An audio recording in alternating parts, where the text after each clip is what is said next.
দেশজুড়ে ক্রমবর্ধমান পেট্রোল ও ডিজেলের দাম, আন্তর্জাতিক বাজারে তেলের অস্থিরতা এবং পশ্চিম এশিয়ার ভূ রাজনৈতিক সংকট, এই সমস্ত কারণ মিলিয়ে ভারতের অর্থনৈতিক পরিস্থিতিতে তৈরি হয়েছে নতুন চাপ। এই পরিস্থিতির মধ্যেই কেন্দ্রীয় সরকারের তরফে একটা বড় নীতিগত সিদ্ধান্ত সামনে এলো। সরকারি ব্যয় কমানো এবং জ্বালানি সাশ্রয়ের লক্ষ্য নিয়ে প্রধানমন্ত্রী নরেন্দ্র মোদী তার কনভয়ের আকার উল্লেখযোগ্যভাবে কমানোর নির্দেশ দিয়েছেন। সূত্রের দাবি, এই সিদ্ধান্ত অনুযায়ী প্রধানমন্ত্রীর কনভয়ে যানবাহনের সংখ্যা প্রায় 50% পর্যন্ত কমানো হচ্ছে।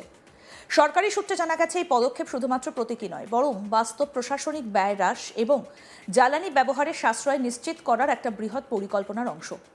একই সঙ্গে দেশের নাগরিকদেরও জ্বালানি ব্যবহার নিয়ে আরও সচেতন হবার আহ্বান জানিয়েছেন প্রধানমন্ত্রী মোদী। তিনি বৈদ্যুতিক যানবাহন ব্যবহারের বাড়ানোর ওপর বিশেষ জোর দিয়েছেন, পাশাপাশি ব্যক্তিগত পর্যায়ে অপ্রয়োজনীয় খরচ কমানোর বার্তাও দিয়েছেন। সূত্র অনুযায়ী প্রধানমন্ত্রী নিরাপত্তা ব্যবস্থার দায়িত্বে থাকা স্পেশাল প্রোটেকশন গ্রুপকে স্পষ্ট নির্দেশ দেওয়া হয়েছে যে নিরাপত্তা প্রোটোকল অক্ষুণ্ণ রেখেই কনভয়ের আকার কমাতে হবে।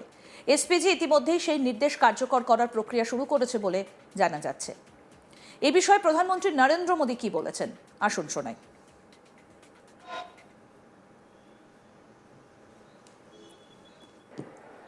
मां भारती को सर्वोपरि रखते हुए हमें एकजुट होकर के लड़ना होगा। हमें याद रखना है,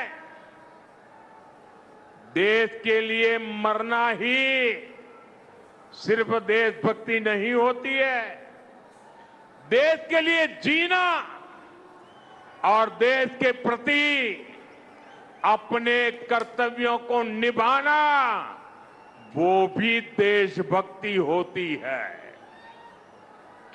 इसलिए वैश्विक संकट के इस समय में हमें कर्तव्यों को सर्वोपरि रखते हुए कुछ संकल्प लेने होंगे और उन संकल्पों को पूरे समर्पण भाव से पूरा करना होगा।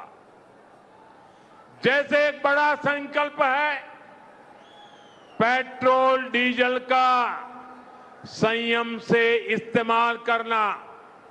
साथियों, हमें पेट्रोल डीजल का उपयोग कम करना होगा। शहरों में जहां मेट्रो है वहां हम तय करें कि हम मेट्रो का ही उपयोग करेंगे, ज्यादा से ज्यादा मेट्रो में ही जाएंगे। अगर कार में ही जाना जरूरी है तो फिर कार पूल करने का प्रयास करें और भी लोगों को साथ बिठा ले। अगर हमें कहीं सामान भेजना हो तो कोशिश करनी है कि वह ज्यादा से ज्यादा रेलवे गुड्स के जो ट्रेन होती है रेलवे की सर्विसेज से भेजे, ताकि इलेक्ट्रिक रेलवे होने के कारण पेट्रोल डीजल की जरूरत नहीं पड़ती है।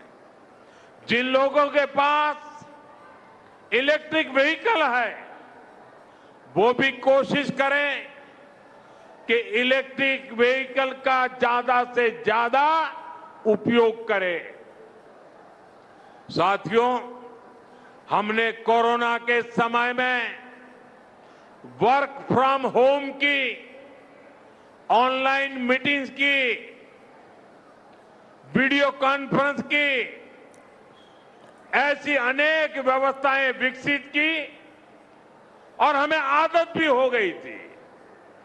आज समय की मांग ऐसी है कि उन व्यवस्थाओं को हम फिर से शुरू करें तो वो देश हित में होगा।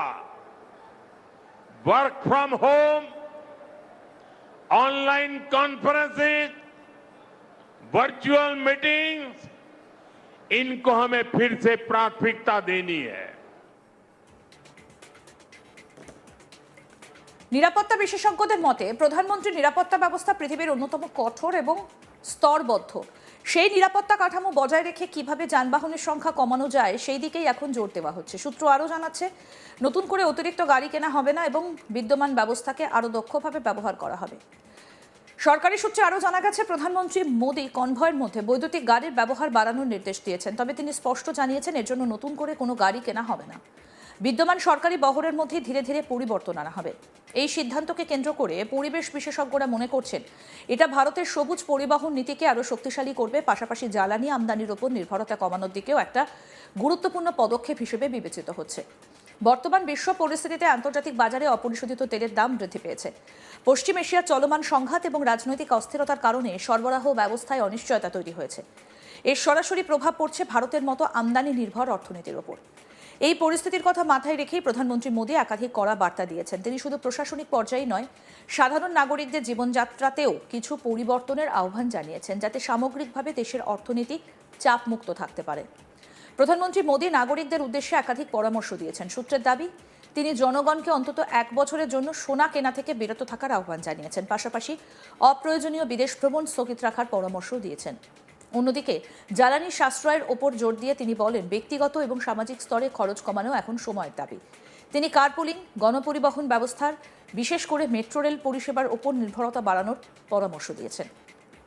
এছাড়াও তিনি কাজের ক্ষেত্রে যেখানে সম্ভব সেখানে ওয়ার্ক ফ্রম হোম বা বাড়ি থেকে কাজের সংস্কৃতিতে উৎসাহিত করার কথা বলেছেন, যাতে দৈনন্দিন যাতায়াতজনিত জ্বালানি খরচ কমে। অর্থনৈতিক স্থিতিশীলতা বজায় রাখতে প্রধানমন্ত্রী মোদী আত্মনির্ভরতার ওপর বিশেষ গুরুত্ব আরোপ করেছেন। তিনি ভোজ্য তেলের ব্যবহার কমানো, রাসায়নিক সারের ওপর নির্ভরতা হ্রাস এবং প্রাকৃতিক কৃষির প্রসারের কথা উল্লেখ করেছেন। এর পাশাপাশি স্বদেশি পণ্যের ব্যবহার বাড়ানোর ওপরও তিনি জোর দিয়েছেন। সরকারের মতে স্থানীয় উৎপাদন এবং ব্যবহার বাড়লে আমদানি নির্ভরতা কমবে এবং বৈদেশিক মুদ্রার ওপর চাপও হ্রাস পাবে। সূত্রের দাবি, প্রধানমন্ত্রী বৈদেশিক মুদ্রার রিজার্ভ রক্ষার বিষয়টিকে অত্যন্ত গুরুত্বপূর্ণ হিসেবে দেখছেন এবং সেই কারণে অপ্রয়োজনীয় ব্যয় কমানোর ওপর তিনি বিশেষভাবে নজর দিচ্ছেন। কেন্দ্রের এই নীতিগত অবস্থানের পর একাধিক রাজ্য সরকারও তাদের প্রশাসনিক ব্যয় কমানোর পথে হাঁটছে বলে জানা যাচ্ছে। বিজেপি শাসিত রাজ্যগুলির মুখ্যমন্ত্রীরাও কনভয়ের আকার ছোট করার উদ্যোগ নিয়েছেন। মধ্যপ্রদেশ এবং রাজস্থানের মুখ্যমন্ত্রী যথাক্রমে মোহন যাদব এবং ভজনলাল শর্মা তাদের প্রশাসনিক কনভয়ে গাড়ির সংখ্যা কমানোর নির্দেশ দিয়েছেন বলে সূত্রের খবর। একইভাবে দিল্লির মুখ্যমন্ত্রী রেখা গুপ্তাও এই উদ্যোগে সামিল হয়েছেন। এই পদক্ষেপকে প্রশাসনিক মহল এক ধরনের সমন্বিত ব্যয় সাশ্রয় নীতি হিসেবে দেখছে, যা কেন্দ্র ও রাজ্য দুই স্তরেই কার্যকর হচ্ছে। সূত্র অনুযায়ী কেন্দ্রীয় মন্ত্রীদের মধ্যেও এই নীতির প্রভাব পড়েছে। কেন্দ্রীয় মন্ত্রী সি.আর. পাটিল ইতিমধ্যেই এসকর্ট গাড়ির ব্যবহার বন্ধ করার সিদ্ধান্ত নিয়েছেন বলে জানা যাচ্ছে। একাধিক মন্ত্রক জ্বালানি সাশ্রয়ের নতুন উপায় খুঁজছে এবং সরকারি যানবাহনের ব্যবহার আরও কার্যকর করার দিকে নজর দিচ্ছে। প্রশাসনিক মহল মনে করছে এটা শুধুমাত্র ব্যয় কমানোর পদক্ষেপ নয়, বরং একটা বার্তা যেখানে সরকার নিজে উদাহরণ তৈরি করছে। সূত্রের দাবি, সাম্প্রতিক সময়ে প্রধানমন্ত্রী মোদী বিভিন্ন রাজ্য সফরে গেলে তার কনভয়ের আকার আগের তুলনায় উল্লেখযোগ্যভাবে কম দেখা গেছে। গুজরাট এবং অসম সফরের সময়ও একই প্রবণতা লক্ষ্য করা যায়। হায়দ্রাবাদের এক জনসভায় জ্বালানি সাশ্রয়ের আহ্বানের পর ভদোদরা এবং গুয়াহাটিতে কনভয়ের আকার কমানো হয়েছিল বলে প্রশাসনিক সূত্র জানাচ্ছে। এই পরিবর্তনকে ধীরে ধীরে একটা নিয়মিত প্রশাসনিক চর্চায় রূপ দেওয়া হচ্ছে। এসপিজি সূত্রে জানা যাচ্ছে, নিরাপত্তা ব্যবস্থায় কোনো ধরনের আপোষ না করেই এই পরিবর্তন আনা হচ্ছে। কনভয়ের সংখ্যা কমলেও নিরাপত্তা স্তর এবং নজরদারি ব্যবস্থা একইভাবে শক্তিশালী থাকবে। বিশেষজ্ঞদের মতে আধুনিক প্রযুক্তি এবং উন্নত সমন্বয় ব্যবস্থার মাধ্যমে কম যানবাহন ব্যবহার করেও একই স্তরের নিরাপত্তা নিশ্চিত করা সম্ভব। আরও আপডেট পেতে দেখতে থাকুন আজ তাক বাংলা। সাবস্ক্রাইব করুন, নোটিফিকেশন পেতে বেল বাটন অপশন প্রেস করুন।